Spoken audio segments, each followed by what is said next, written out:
मैं आपके माध्यम से जवाब देना चाह रहा हूं। हमारे सदन में जो सवाल पूछे जाते हैं उनका सटीक उत्तर नहीं मिलता और आज भी स्थिति है। सभापति जी, मैंने जो सवाल पूछा एक स्पेसिफिक सवाल था। मेघवाल जी, आपसे तो उम्मीद नहीं थी किस तरह का जवाब आप देते। सभापति जी, बहुत स्पष्ट है कि अभी थोड़े दिनों पहले इस देश के जो मुख्य न्यायाधीश थे BR गवई, उच्चतम न्यायालय परिसर में उनको अपमानित किया गया, उनके ऊपर जूता फेंका गया। और सभापति जी मैं ऐसा मानता हूं कि ये जो कुछ हुआ इस वजह से हुआ कि वो दलित थे। उनके पिताजी का डॉक्टर अम्बेडकर के आंदोलन से बड़ा रिश्ता रहा, वो राज्यपाल रहे, सांसद रहे। और सभापति महोदय, जो अधिवक्ता थे राकेश किशोर, उन्होंने प्रायश्चित नहीं किया, ये कहा कि इस प्रकार की घटनाएं और होंगी।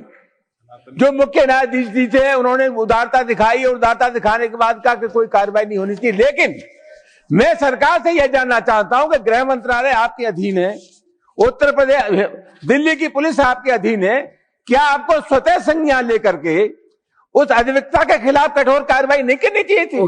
आपने कोई कार्रवाई नहीं की। Please come to your question, please. You come to your question. You are taking sufficient time to explain the background. You please come to the question. सभापति जी, मैं जानना चाहता हूं सरकार से कि इतने गंभीर मामले में देश के मुख्य न्यायाधीश का कोर्ट परिसर में अपमान हो रहा है, सरकार ने स्वतः संज्ञान लेकर के उस अधिवक्ता के खिलाफ कठोर कार्रवाई क्यों नहीं की? Honorable Minister. आदरणीय सभापति जी, माननीय सदस्य जी ने जो प्रश्न किया है ये बहुत सेंसिटिव विषय है और जैसे मेरा नाम लेके उन्होंने कहा, मैं भी इनसे अपेक्षा नहीं कर रहा था कि मैं आपके माध्यम से जवाब देना चाह रहा हूं। मैं आपके माध्यम से जवाब देना चाह रहा हूं। मैं आपके माध्यम से जवाब देना चाह रहा हूं। हमारे संविधान में हमारे संविधान में आर्टिकल 50, क्यों देश तो संविधान के अनुसार ही चलेगा सर। और हम भी जवाब जो देते हैं माननीय सदस्यों को, जो एक प्रक्रिया संविधान ने तय की है उसके अनुसार ही देते हैं। तो आर्टिकल 50 हमने तो लिखा नहीं है सर, आर्टिकल ठीक संविधान निर्माताओं ने लिखा और उसमें उन्होंने कहा कि the state shall take steps to separate the judiciary from executive in the public services of the state. इसका मतलब सेपरेशन ऑफ पावर की भावना संविधान निर्माताओं ने तय की।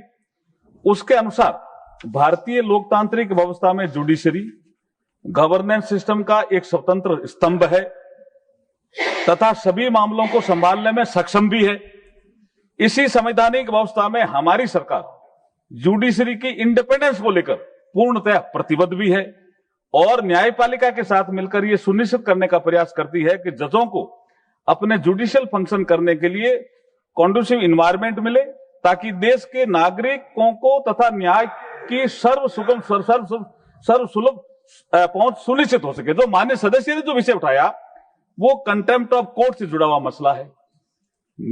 Honourable supreme court of India में विचाराधीन भी है और संविधान का आर्टिकल 129, मैं फिर कह रहा हूं, संविधान का आर्टिकल 129 फिर ये अधिकार देता है सर। मैं अब उसको आप चाहो तो मैं कोट कर सकता हूं। The supreme court shall be a court of record and shall have all the power of such a court including the power of punish the contempt of itself. ये भी पावर संविधान ही तो दे रहा है। और हमने जो जवाब दिया उसमें माननीय सदस्य को बताया है कि कंटेम्प्ट ऑफ कोर्ट के जो मामले हैं, in case of contempt other than the contempt referred to in rule 2, the court में take action number 1 suo motu, number 2 on petition made by attorney general और सॉलिसिटर जनरल, और C on a petitions made by any person and in the case of criminal contempt with the consent in writing of the attorney general or solicitor general। ये जो संविधान में प्रावधान है उसके अनुसार जवाब दिया और न्यायपालिका स्वतंत्र है इसके लिए एक्शन लेने के लिए कार्यपालिका को इस समय कुछ नहीं करना जी। Thank you. Second supplementary Shri Ramjilal Suman ji. सभापति जी, ये तो मंत्री जी ने ज्ञान दे दिया, इस ज्ञान की तो हमें थोड़ी बहुत जानकारी थी। असल सवाल ये है सभापति जी कि सरकार को स्वतः संज्ञान लेकर के उसमें रासुका की कार्रवाई करनी चाहिए थी। सभापति महोदय, मैं जानना ये चाहता हूं कि ये जो अधिवक्ता है, न सिर्फ इन्होंने अपमानित किया मुख्य न्यायाधीश को, बल्कि स्थिति है सभापति जी के जो यूट्यूबर्स थे और सोशल मीडिया पर भी घृणित प्रचार किया गया मुख्य न्यायाधीश के खिलाफ। एक अजीत भारती नाम के सज्जन हैं और कोई कौशले राय है, इनके जो ट्यूबर्स हैं उस पर भी अभद्र टिप्पणियां मुख्य न्यायाधीश की प्रतिष्ठा गरिमा के खिलाफ की गई। मैं जानना यह चाहूंगा कि पूरे में इन्हीं के चेले सही मानो सही। सभापति महोदय, मैं जानना चाहता हूँ कि ये सोशल मीडिया पर लगातार देश के मुख्य न्यायाधीश के खिलाफ अनवरत एक आंदोलन चलता रहा, उनके अपमान का सरकार ने संज्ञान क्यों नहीं लिया? उनके खिलाफ आपने क्या कार्रवाई की? सर, मेरा आरोप है कि इस तरह के तत्वों को सरकार जानबूझकर बचाने की कोशिश कर रही है। Please come to your question. आदरणीय सभापति जी, सेकंड पार्ट में तो इन्होंने कोई क्वेश्चन नहीं पूछा। जो उन्होंने अब इनके मन में जो भावना थी वो प्रकट किया, लेकिन मैं एक चीज और आपके माध्यम से सदन को बताना चाहता हूं कि जिस एडवोकेट राकेश कुमार का ये जिक्र कर रहे हैं, बार काउंसिल ऑफ इंडिया ने संज्ञान लिया, उसका जो वकालत करने का जो प्रमाण पत्र था वो रद्द किया, तो एक्शन तो हुआ ही है। Thank you.